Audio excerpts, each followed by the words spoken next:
Hello, everybody, and welcome to another edition of the South Florida Tribune Podcast. My name is Scott Morgan, around the Motor City Mad Mouth. Yes, okay, the Motor City Mad Mouth. I do have Midwestern roots.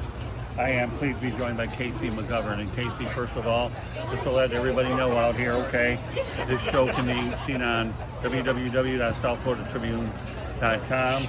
It can also be seen on our YouTube channel, South Florida Tribune, as well as our podcast partners, which include the likes of iHeartRadio, Spreaker, Spotify, Apple, and Google. With that said, glad to have you on the broadcast. Thank you for having me.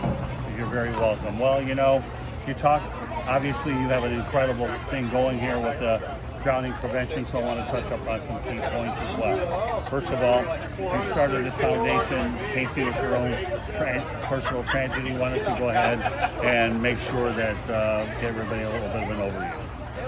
On August 3rd, 2009, our daughter had an incident in our backyard pool.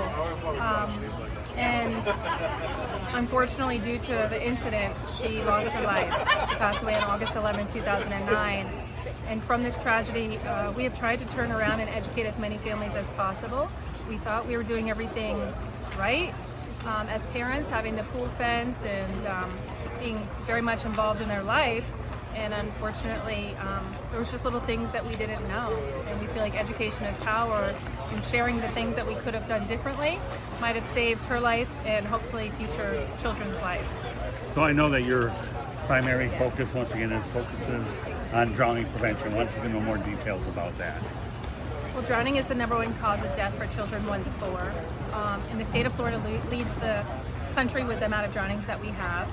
And so we are just trying to educate everybody to let them know that it only takes 2 inches of water for a drowning to occur.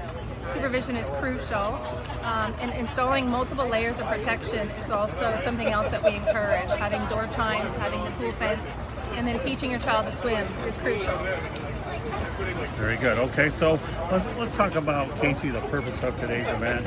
I know it's the idea is to relaunch the McGovern Foundation. Go ahead, take it away. It's all yours. The foundation was launched back in 2009 after M's death. Throughout that process, we tried to educate as many people as possible. 7 years ago, I accepted a position with the health department, working as a drowning prevention program manager. And with doing so, I just realized that I needed to do more and go back to my roots and trying to help a broader audience. And so back in June, we decided to relaunch the foundation and kind of cause more of a ripple effect with education that we're providing to the community. All right, so, you know, you talk about the large number of kids lost. Obviously, in the state of Florida, you indicated the number was 87. In my opinion, folks, 1 is too many. Okay, so obviously let's talk about why there is such a problem here in the state of Florida. Well, the state of Florida, specifically South Florida, is covered with water. We have the Everglades, we have the ocean, we have numerous bodies of waters and lakes and canals. Majority of the homes also have backyard pools. And so we can't really escape the water in any capacity, so we have to know the risk factors. We need to know what we can do to protect our families. Learning to swim is something that we should all do, starting at an early age. When they become mobile, they can start to learn the basics. And if all else fails, know the basics for CPR. Because again, none of us want a tragedy to occur, but if it does happen, we know how to respond to an emergency. I know before I lived in the state of Florida, I lived in Arizona, and you indicated that those numbers probably are a lot higher. And for obvious reasons, folks, because you have a lot of built-in swimming pools out there, even though you don't have, they may have a few lakes with more built-in swimming pools. How would you compare and contrast Florida and Arizona? I think because there's no season, it's swim season all year round, and so I think that Arizona as well as Florida and the warmer states all have the same issue. And so I think that we just have to be aware that you have to stay vigilant and remain vigilant at all times throughout the year. There's no season. A lot of people feel like I got to get swim lessons, I got to protect my children this summer. That doesn't happen in Arizona and the state of Florida, because a drowning can happen at any point at any time throughout the year. So we have to just kind of keep our guards up and stay vigilant. Well, I know the one thing you can't do, Casey, I don't care whether you're in Michigan, Illinois, or whatever, you still have those round built-in pools as well, you know, that you put together during the season. You can drown anywhere, you really can. And I think the one thing that has to be emphasized is it doesn't matter what pool you're in, don't take it for granted, right? Yes, like I said, it only takes 2 inches of water for a drowning to occur. So even if a mop bucket that's left out after mopping could be a drowning hazard, because children and toddlers specifically, their heads weigh more than the rest of their bodies. So they get into these environments and cannot necessarily get themselves out of it. And so just as long as parents and caregivers know that 2 inches of water, and even if it's that inflatable pool you bought at Walmart the other day, making sure that that's stored properly and that the child can't gain access or easy access to it. You know, you brought up an interesting point as I listened to all the individual presentations, and one of the things that stood out to me was pediatric bereavement.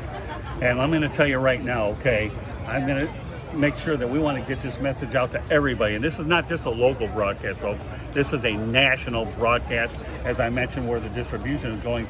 But let's go into more detail why you must have pediatric bereavement. I think that the bereavement component is incredibly important because we had a large support system. After our daughter's death, we had a pretty large support system. And so I think that we fared better than some. Most marriages after a child passes away, specifically to a preventable tragedy, end in divorce. The surviving siblings ended having different issues and substance abuse issues and different things that they have to deal with. And so I think that implementing a bereavement component to let them know that they could remember their loved one that passed away in a healthy way instead of putting them in a box, because whether it's a month down the road or 10 years down the road, that loss is going to come out at one point or another, and you're going to have to deal with it. And so addressing it and providing those services early is really what we want to do. Are there any particular things that I've asked you that we haven't touched on? I'm going to leave this a wide open, open-ended question, because even though I'm worth a million words here, okay, I can tell you right now, this is your show.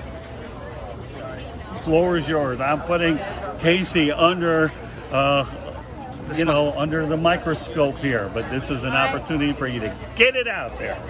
I think that my audience would be to parents and caregivers, and I want to get rid of the stigma that's associated with drownings. In most cases, when you see a drowning occur and then you read on the articles on the social media accounts and everything else, they rip the parents apart, they crucify the parents, and we want parents to understand that it happens to really great parents, and it's not that they meant to do this, they're just not educated.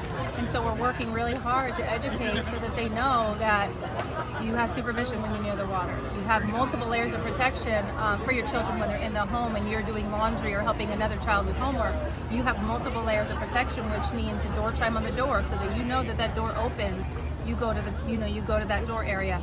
And the pool fencing with the self-closing, self-latching gate is crucial, because again, you may be busy getting the towel and the warm stuff wrapped up, and then you may forget to shut that gate behind you. And so that's also a really important key.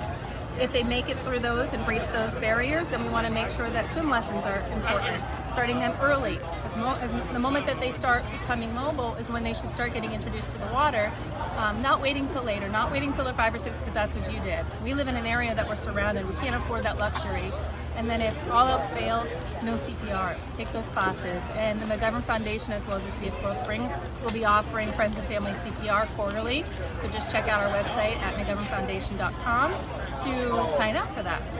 One of the things I really enjoyed when my good friend Justin Johnson brought this up is this hits closer home, because growing up as a kid, I used to actually swim lakes back in the Midwest at overnight camp and really loved the freedom of doing it. I also took a distance and diving class, and the irony of the whole thing was I took it for diving and decided to do distance and enjoyed doing distance swimming. So, anytime you watch swimming as an Olympic sport, you realize how many good people are doing it, but the thing that gets lost sight of it is to get to those levels, you have to learn how to do it before you're able to achieve dreams of incredible magnitude at that particular point. And that's what inspires me about being out here, to address a very underrated problem that there is that most people don't realize, which is what we're trying to bring awareness to. Yes, absolutely. I thank you for your time. I thank you for coming out. I thank you for sharing this message. Well, I thank you very much for your time. Casey, all the best with your foundation. Thank you. Thank you, sir.